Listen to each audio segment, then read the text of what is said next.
amigos de BPI TV Venezolanos por la información. Nosotros desde Caracas, Venezuela, vamos de inmediato a conversar con María Corina Machado, quien está fijando posición ante las elecciones regionales. Todo esto luego después de lo que han sido estas declaraciones que han salido de Smartmatic y toda la situación que ha pasado. Los venezolanos nos preguntamos, bueno, pero ¿qué más tiene que pasar para que la Fuerza Armada entienda la responsabilidad ineludible que tiene en esta hora? Porque al final Chávez siempre lo dijo, que esto era una revolución armada, y Maduro lo ratificó el 27 de junio, que lo que no lograran con los votos lo iban a lograr con las armas. Y esas armas la han usado estos 125 días y la usaron el domingo en una masacre cruel. Ahora, llegó la hora. Mañana se instala la Asamblea Nacional Constituyente fraudulenta, que es la disolución de la República. Y que aquí nadie se engañe. Ellos pretenden acabar con todo, no solamente con el Parlamento, acabar con lo que queda de Fuerza Armada Nacional.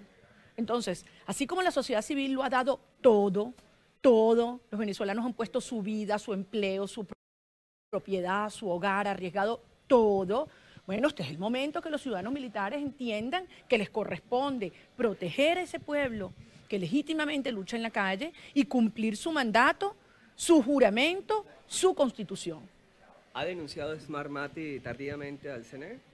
Desde luego, porque todos sabemos que este sistema fraudulento tiene mucho tiempo poniéndose en práctica. No solamente en esta elección, en elecciones pasadas, pero en lo que refiere a esta elección del domingo, el fraude no se cometió solamente el 30 de julio. Durante todo el proceso previo se quitaron todos los controles. Ahí no había cuadernos de votación, ahí no había huella dactilar, ahí no había firma, ahí no había tinta indeleble, el voto múltiple, acompañado, obligado, todo existía, todo. Eso no fue una elección. Y entonces dice ahora Smartmatic, bueno, pero es que la culpa es que la oposición no tenía técnicos en la sala de totalización. Ya va, pero es que el CNE sí tenía técnicos allí. Smartmatic tenía sus propios técnicos allí. ¿Por qué no lo denunciaron en el momento que se cometía ese fraude? ¿Van a culpar también entonces a los ciudadanos del fraude que ellos cometen? ¿Cómo nos dice a estas alturas Smartmatic? Bueno, es que el fraude es por lo menos de 1 millón de votos. Digan cuáles son sus cifras, las reales, que todos sabemos que es muchísimo menos de lo que están pretendiendo inferir. Ahora, en medio de esa situación, ¿Vente Venezuela va a participar, como ya lo ha dicho Acción Democrática, en elecciones regionales? Absolutamente no, Manuel, absolutamente no. Es inadmisible con un Consejo Nacional Electoral que fue cómplice, no solo de la disolución de la República que representa la Constituyente, de un megafraude que fue certificado nada más y nada menos que por la propia empresa que presta la plataforma electrónica Smartmatic, pero que además es corresponsable de las masacres, el asesinato de 17 venezolanos ese día. O sea, yo te voy a decir una cosa, la señora Tibisay Lucena y su compañera allí no pueden darle credibilidad a Venezuela ni para una elección de reina de carnaval, por Dios. Aquí en Venezuela hemos presenciado la más brutal represión, el asesinato de 132 venezolanos. Ustedes en carne propia lo han vivido, muchachos. O sea, en primera fila, la persecución a la prensa, la forma como nos han disparado a quemarropa, se han metido en las casas de la gente a medianoche, con tanquetas, con fusiles. Entonces aquí no pasó nada. Y volvemos a marzo y entonces son unas elecciones regionales para unas supuestas gobernaciones, ¿para qué? Para que metan a los gobernadores presos como están metiendo a los alcaldes hoy. Entonces no nos vengan a decir que esto es un tema de espacio. El exhorto a la mesa de la unidad en este caso. Claro, que escuchemos lo que el pueblo nos está diciendo y que confiemos en nuestra fuerza, porque yo sé que hay algunas personas de la unidad, de la MUD, que dicen, no, es que no hay fuerza, ya no hay nada que hacer. ¿Cómo que no hay fuerza? Hoy es cuando más fuerza hay. Aquí hay un pueblo de pie en rebelión cívica. Y hoy finalmente tenemos el mundo entero diciendo, en Venezuela hay una dictadura que tiene que salir. Hemos logrado lo que tantos años estuvimos buscando. Y en lo interno el chavismo se fractura. Entonces nunca hemos tenido la fuerza como tenemos hoy para avanzar en la transición y la salida de Maduro. Y nadie, absolutamente nadie, puede entregar esta lucha. Dice Nicolás Maduro y Tibisay Lucena que la constituyente es por la paz y que por eso en estos 5 días no hemos visto ninguna manifestación en la calle. Los señores Lucena, Maduro, Padrino López, lo único que le queda a estas alturas es recurrir al cinismo. El cinismo, la violencia y el miedo, por el miedo-terror que tienen ellos, el miedo y el terror que tienen ellos. En este momento, ellos saben que están transitando sus últimos días en el poder. Ellos saben que hay un régimen que se desmorona y por eso apelan a este tipo de acciones y de amenazas. Ya el país perdió el miedo y en este momento nosotros como venezolanos, más unidos que nunca, debemos mantener el foco. El único objetivo es la salida del dictador y de la dictadura. Las mafias tienen que irse. Al señor Padrino López, que amenaza de una guerra civil, no se equivoque. El mundo sabe que en Venezuela lo que hay es una guerra contra los civiles. Y aquí no estamos pueblo contra pueblo, hermanos contra hermanos. Aquí lo que hay es una dictadura feroz, disparando y usando grupos paramilitares contra los ciudadanos. Y por eso el mundo ya ha pasado de la retórica a la acción. Y las sanciones sí funcionan. Fíjate que estas sanciones individuales han hecho que las facciones dentro del chavismo y dentro del oficialismo hoy empiecen a enfrentarse unas con otras. Y ese es el miedo que tienen, que se han desatado esos demonios dentro del propio oficialismo. Usted habla que se debe mantener el foco, pero se suspendió una movilización hoy al centro de la ciudad capital. ¿Cómo interpretar, qué decirle a las personas que estaban ya listas para salir a marchar, a reclamar el mandato o a exigir el mandato que el mismo pueblo se dio el 16 de julio en esta consulta popular que hizo la Asamblea Nacional y se suspendió, la dirigencia suspendió la movilización? Y mucha gente salió.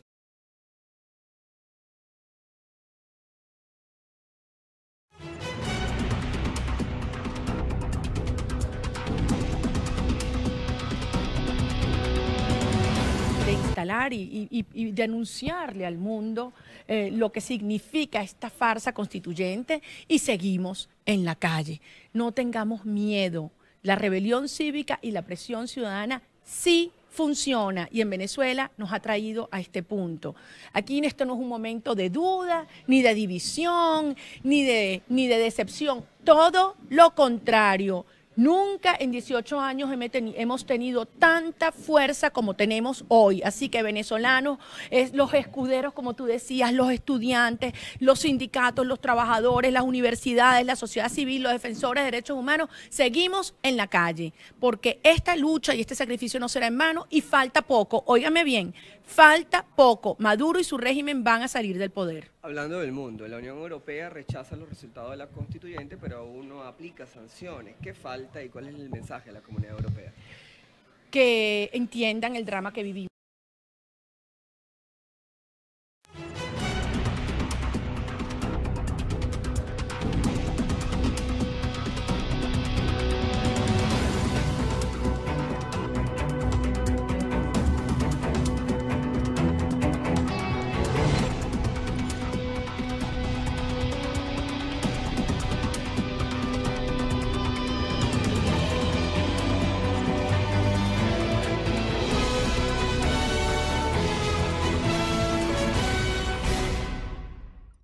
Sigan haciendo sus tratamientos, porque la cantidad de homicidios por los grupos y las bandas y los colectivos paramilitares están asesinando una generación, sobre todo de los más jóvenes. Entonces hay que entender que este drama se convierte en una catástrofe humanitaria que ya tiene consecuencias en la región. Si no, miremos las imágenes en Colombia.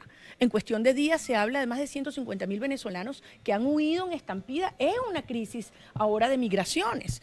Entonces, es un problema, no solamente es para la vida de los venezolanos, sino para la estabilidad de la región. Esto no es una dictadura cualquiera, es un narcoestado que tiene vínculos con las bandas de narcotráfico, de lavado de dólares, de legitimación de capitales e incluso el terrorismo islámico que se ha instalado en Venezuela.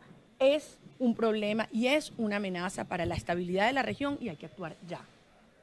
¿Desde qué punto se puede actuar? O sea, hay que actuar ya. ¿Cómo actuamos? Bueno, nos referimos a la comunidad internacional, que me preguntaba él. La comunidad internacional pasó de la retórica a la acción. La comunidad internacional ha dejado de declaraciones, exhortaciones, papelitos que a la hora de la verdad hoy no son suficientes. ¿En dónde se ha materializado eso?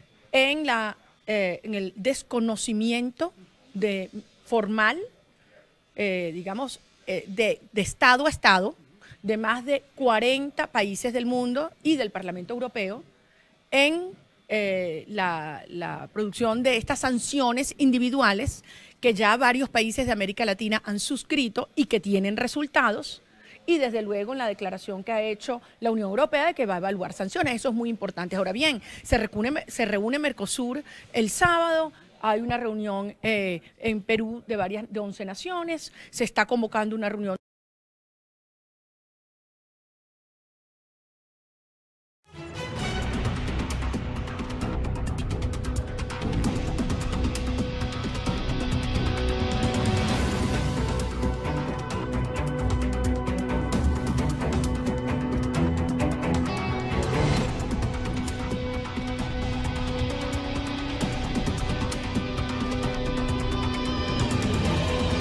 Hay que mantenerla.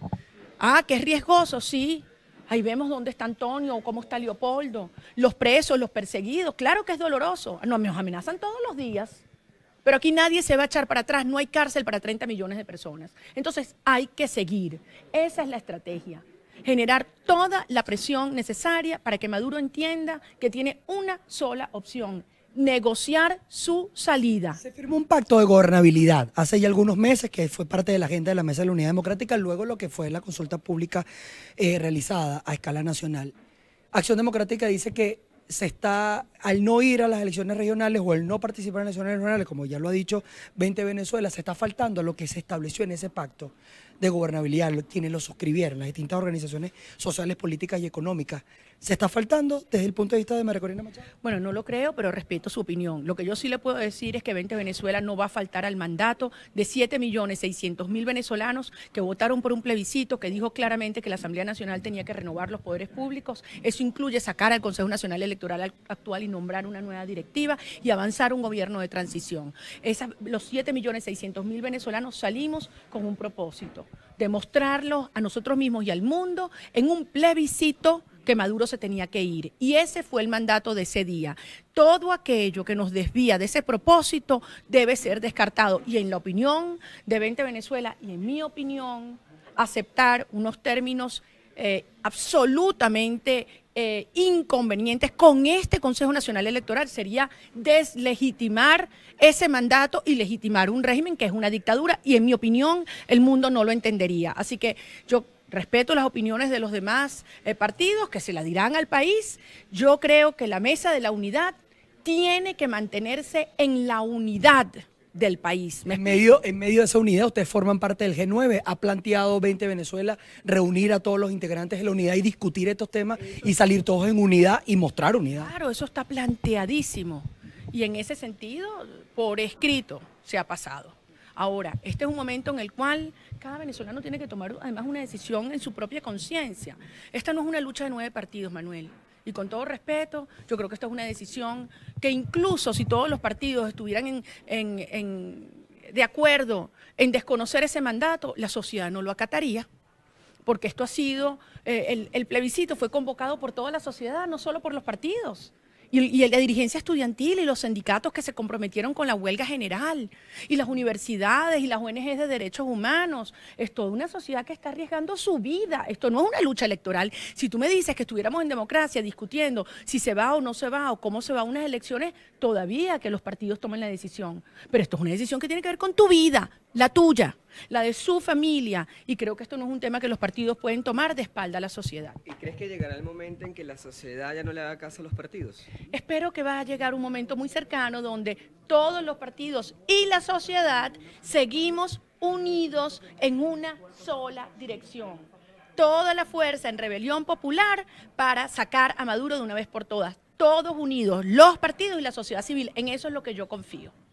Gracias. Bien, palabras de María Corina Machado, coordinadora nacional de 20 Venezuela, todo esto en el marco de estas posturas que se han emanado luego de lo que fue esta Asamblea Nacional Constituyente, por supuesto también el tema de la consulta pública y en relación a la participación, como lo ha dicho Acción Democrática, que va a inscribir candidatos el próximo día lunes ante el Consejo Nacional Electoral. El partido 20 Venezuela, integrante de la Mesa de la Unidad Democrática, ha dicho que no va a participar en las elecciones regionales previstas ni va a inscribir candidatos. Ha instado a la Mesa de la Unidad Democrática por escrito y también de manera verbal a que se haga una reunión de manera de que haya un pronunciamiento de la coalición opositora en relación a la mayoría de los partidos, si van a inscribir o no candidatos, en función a lo que también se declaró por parte de Smartmatic, una transnacional que es la que hace el soporte técnico al Consejo Nacional Electoral y que ha dicho que hubo allí una posible manipulación de la data y de la versión que que se generó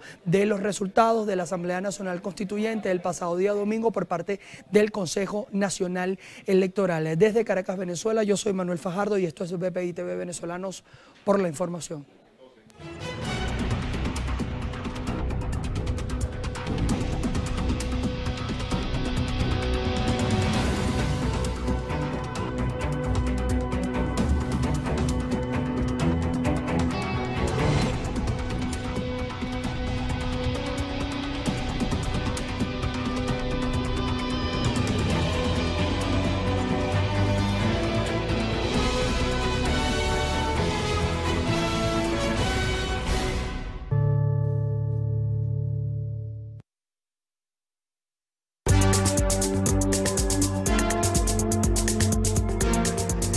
Minutos tomó a un grupo de piratas cibernéticos reunidos en una convención en Las Vegas hackear algunos de los computadores en los que votan electores estadounidenses. El estudio dejó en evidencia cuán vulnerable es el sistema electoral del país.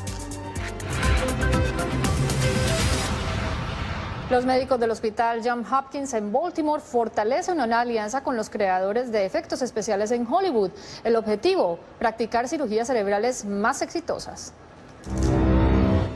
Filmar una película de terror con personajes grotescos a menudo implica la creación de modelos tridimensionales realistas de caras, extremidades y, dependiendo del nivel de terror, incluso los órganos internos. Con base en ello, cirujanos como el Dr. Peter Weinstock en el Hospital Infantil de Boston trabajan con un grupo de efectos especiales de Hollywood. Ellos lanzaron un programa de simulación para practicar cirugías de cerebro. Lo que terminó ocurriendo es que nuestras simulaciones se sentían más y más como películas. Se sentían como cinematografía, como teatro. Este modelo de la cabeza de un niño de 14 años también contiene un cerebro realista, en el que un cirujano puede practicar el tratamiento de una acumulación excesiva de líquido cefalorraquídeo, una condición a menudo vista entre los adolescentes. Un modelo 3D es mejor, porque puede ser creado con la anomalía específica sobre la que los cirujanos tienen que operar. Los creadores de los modelos de cirugía 3D reconocen que puede ser un reto persuadir a sus colegas para encontrar el tiempo para practicar en sus simuladores, a pesar de que los estudios muestran que el entrenamiento mejora la eficiencia y el resultado de las cirugías. Miguel Ángel Rivera, Voz de América. Un emprendedor en Senegal se propuso cambiar la escena tecnológica en su país. De paso, crea oportunidades para los jóvenes. Las empresas locales de tecnología se ocupan de las conveniencias cotidianas en Dakar. Firefly, una compañía de publicidad digital, coloca pantallas de televisión en los autobuses públicos, pero según su fundador, Mafal Lo, ha tenido problemas para encontrar desarrolladores web y de aplicaciones móviles en su país, Senegal. Se entrenan en tecnologías que no trabajamos. Por ejemplo, todas las escuelas de ingeniería de Dakar trabajan en Java y nosotros trabajamos principalmente en PHP y Python, con nuevas tecnologías avanzadas como Bootstrap, que no son cosas que se aprenden en la escuela. Con Volcano, el emprendedor Abdul Kadre Diallo trata de superar estos obstáculos. Con su iniciativa, los estudiantes aprenden desarrollo web, mercadeo digital o diseño gráfico. Al final del programa de capacitación, que dura un mes, los estudiantes hacen prácticas empresariales en la industria local. Y algo mejor, las clases son gratis. Volcano es apoyado por compañías como Firefly a cambio de la contratación de practicantes. El fundador de la próxima gran empresa de Senegal puede estar sentado aquí mismo en esta sala. Gilberto Cabrera, Voz de América. Este es El Mundo al Día, con Lina Correa.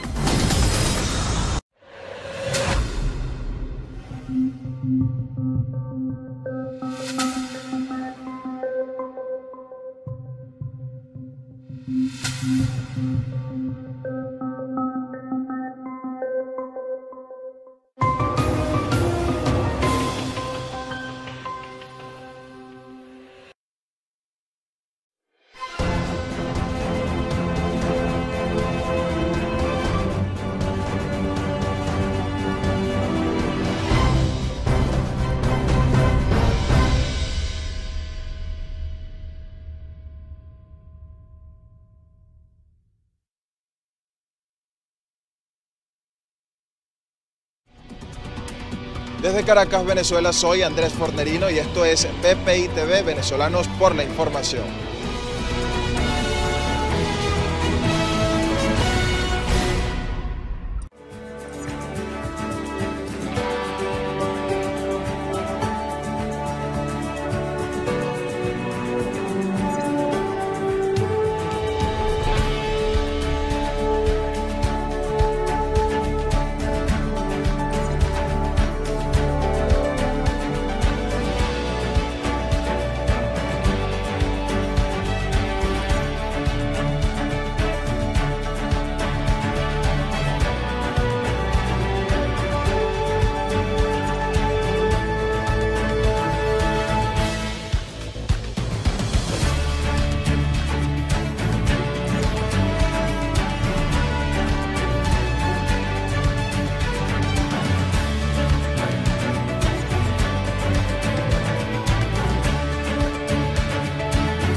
Ante la Comisión de Relaciones Exteriores del Senado, el subsecretario de Estado adjunto para el hemisferio occidental, Francisco Palmieri, desconoció el resultado electoral de la Asamblea Constituyente y se negó a legitimar la juramentación de quienes serían los nuevos asambleístas, según la administración Maduro.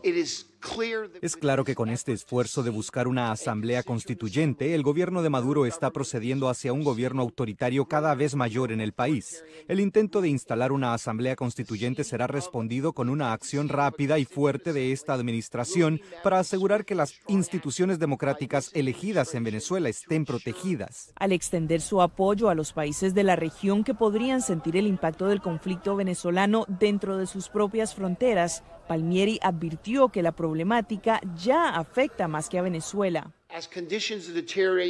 A medida que las condiciones se deterioran en Venezuela, una mayor inestabilidad tiene el potencial de un tremendo impacto negativo sobre sus vecinos y la región.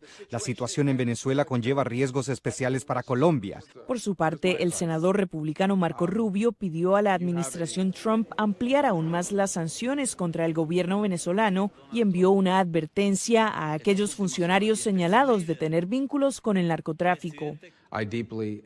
Creo profundamente que hoy en día hay individuos en el gobierno de Venezuela, sancionados y no sancionados, que algún día serán procesados, extraditados y acusados en este país por su participación en el narcotráfico. Desde Montenegro, el vicepresidente estadounidense Mike Pence se unió a la condena de las recientes acciones del gobierno de Maduro. En los últimos días hemos visto la culminación del colapso de Venezuela en dictadura.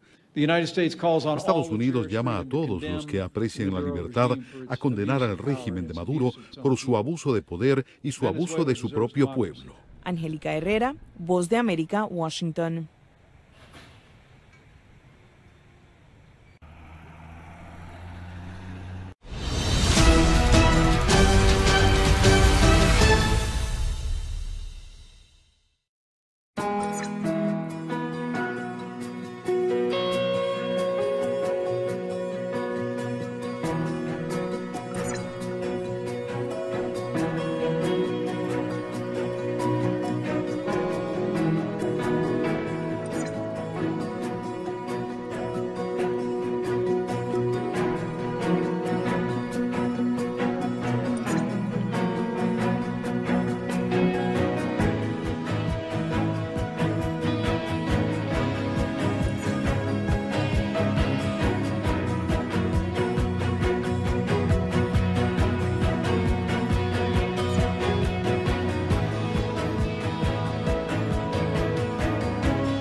Desde Caracas, Venezuela, soy Manuel Fajardo y esto es BPI TV, Venezolanos por la Información.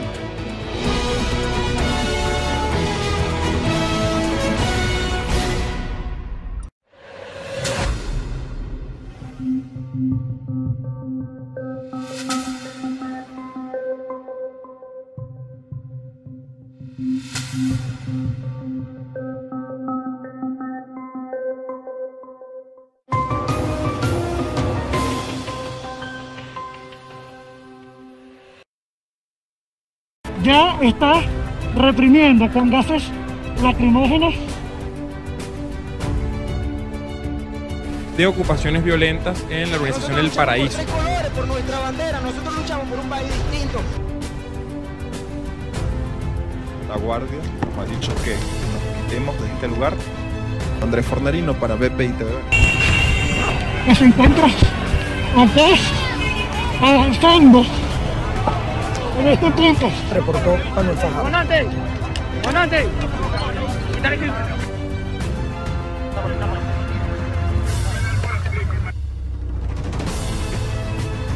Ustedes podrán ver a través de la señal de BPI TV Venezolanos por la Información. Bombas lacrimógenas con mayor alcance a este punto. Establecemos contacto desde la región de los Llanos venezolanos.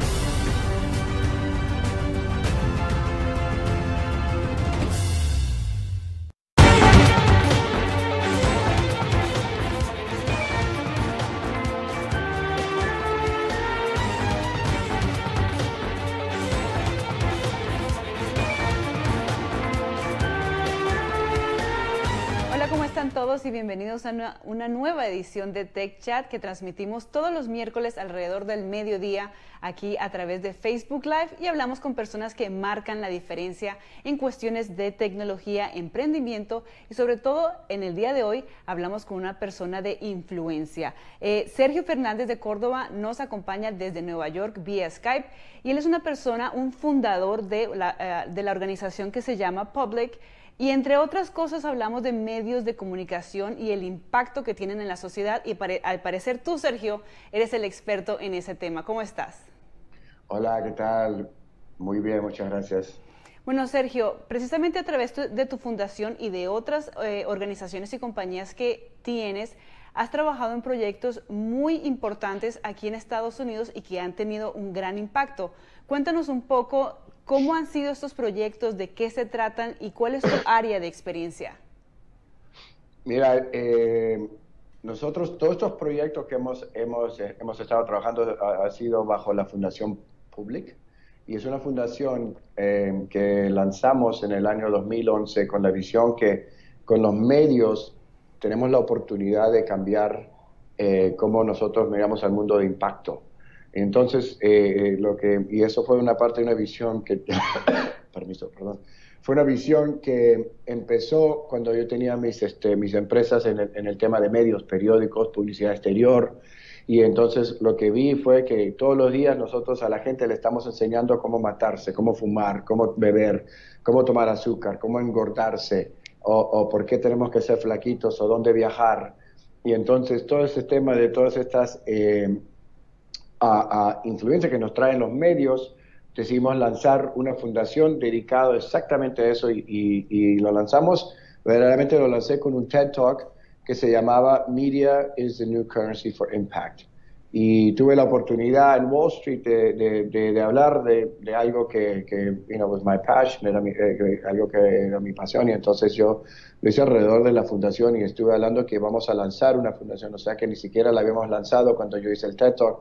Y estaba hablando ya toda la experiencia que yo ya había y todo lo que había aprendido con las varias empresas en los medios y cómo fuimos muchas organizaciones, ayudamos a darles el espacio para cambiar cómo ellos comunican con la gente. Y después de que lanzamos eso, tuvimos la oportunidad de que te diga la verdad, gracias a Dios, crecer de una forma increíble, porque cuando empezamos a hacer unas cuantas campañas alrededor del tema de impacto social, ayudar al ONU, ayudar a líderes jóvenes, y entonces cómo darles acceso al espacio que no sean, que tengan el mismo espacio que un Apple o un Google o un Toyota. Y entonces, y te digo la verdad, una de las cosas que verdaderamente nos ayudó a crecer bastante también fue trabajar con la Casa Blanca en Obama, la primera presidencia de Obama, y ayudándolos a ellos a cómo comunicar a la gente en temas de abuso sexual, agua, educación y gracias a Dios todas esas cosas, cada campaña nos ayudó a crecer y hoy estamos haciendo trabajo con grupos en otros países y el ONU. Bueno, precisamente hablando de los diferentes proyectos y de tu experiencia, como mencionabas, has trabajado con el Banco Mundial, con las Naciones Unidas, y uno de los proyectos más importantes que has tenido es con Barack Obama y precisamente el ex vicepresidente de Estados Unidos, en enviar un mensaje muy importante en ese momento y en este momento también, que creó bastante impacto. Cuéntanos un poco cómo se desarrolló ese proyecto y también si tú crees que durante ese periodo en donde Barack Obama era presidente, sí supo enviar el mensaje preciso, utilizar los medios de comunicación para crear impacto. Mira, el proceso, primero que todo, fue que después de que acabamos con el proyecto de Michelle Obama, que era alrededor de cómo educar a jóvenes menos de 9 años a no tomar Coca-Cola, no tomar azúcar, no podíamos decir Coca-Cola, ¿no?